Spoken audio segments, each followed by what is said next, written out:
হাদিসের আলোকে শালীনতার গুরুত্ব। একবার নবী করিম সাল্লাল্লাহু আলাইহি ওয়াসাল্লাম কুরাইশ যুবকদের লক্ষ্য করে বললেন, ইয়া শাবাবা কুরাইশিন ইহফাজু ফুরুজাকুম ওয়ালা তাজনু আলা মান হাফিজা ফারজাহু দাখালাল জান্নাহ। হে কুরাইশ যুবকেরা, তোমরা নিজ নিজ লজ্জাস্থানের হেফাজত করবে, ব্যভিচার করবে না। জেনে রেখো, যে তার লজ্জাস্থানের হেফাজত করবে সে জান্নাত লাভ করবে। এ হাদিসে উভয় জাহানের রহমত নবী করিম সাল্লাল্লাহু আলাইহি ওয়াসাল্লাম অত্যন্ত পরিষ্কার ভাষায় ঘোষণা করেছেন, যে ব্যক্তি স্বীয় লজ্জাস্থানের হেফাজত করবে এবং ব্যভিচারে লিপ্ত হয়ে ক্ষণিকের স্বাদ আস্বাদন ও মনের কামনা বাসনা চরিতার্থ করা থেকে বিরত থাকবে, সে জান্নাতের চিরকালীন আরামায়েশ লাভের সৌভাগ্য লাভ করবে। একেই বলে অল্প শ্রমে অধিক প্রাপ্তি। হজরত নেসান ফাথি রহমতুল্লাহি বলেন, স্নিগ্ধ আলোয় বা প্রখর তাপে যেখানেই থাকো, রেখো বন্ধুর স্মরণ। কয়দিনের এ জীবনে কিছুটা ক্লেশ সয়ে নাও, পরকালে পাবে তুমি আয়েশি জীবন। রোম সম্রাট হেরাক্লিয়াস যখন আবু সুফিয়ানের কাছে জানতে চাইল যে নবী করিম সাল্লাল্লাহু আলাইহি ওয়াসাল্লাম কী কী বিষয়ের শিক্ষাদান করেন, যদিও আবু সুফিয়ান সে সময় মুসলিম ছিলেন না, তথাপিও তিনি সহজ সরল ভাষায় নবী করিম সাল্লাল্লাহু আলাইহি ওয়াসাল্লামের শিক্ষার বিবরণ এভাবেই উপস্থাপন করেছিলেন, ইয়া'মুরু বিস-সালাতি ওয়াস-সাদাকাহ ওয়াল আফাফি ওয়াস-সিলাহ। তিনি আমাদের নামাজ, সদকা, শালীনতা এবং আত্মীয়তার বন্ধন অটুট রাখার নির্দেশ দেন। এটি হযরত আব্দুল্লাহ ইবনু আব্বাস রাদিয়াল্লাহু আনহু থেকে বর্ণিত হাদিস। সহিহ বুখারীর 5980 নং হাদিস। এ থেকে বোঝা যায় শালীনতা বোধের তাগিদ ইসলামের মৌলিক শিক্ষাগুলোর অন্যতম।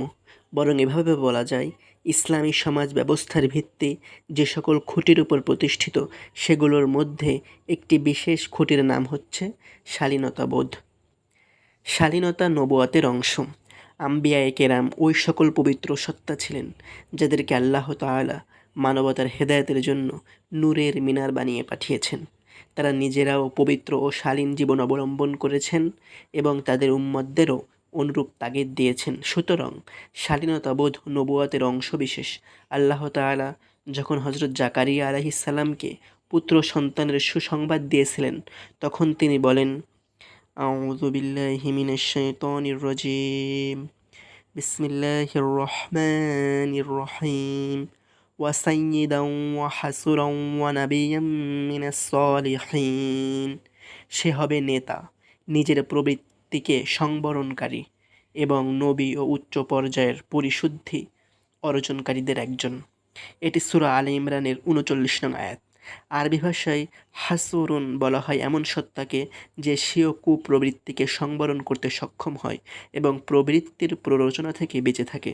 হযরত ইয়াহইয়া আলাইহিস সালামের জীবন এই গুণে সমৃদ্ধ ছিল।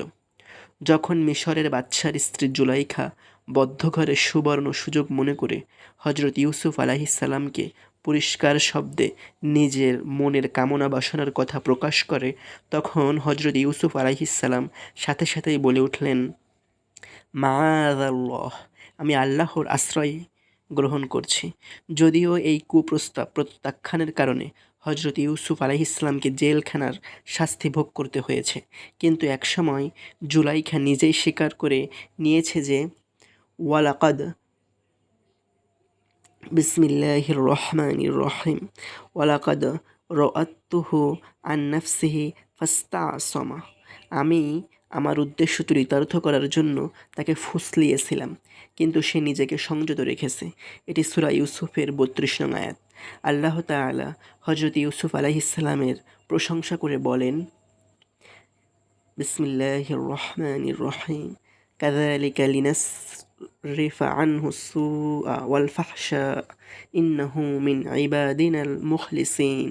এভাবেই আমি তার থেকে মন্দ ও অশ্লীলতার অভিমুখ ঘুরিয়ে দিই, নিশ্চয়ই সে আমার মনোনীত বান্দাদের অন্তর্ভুক্ত।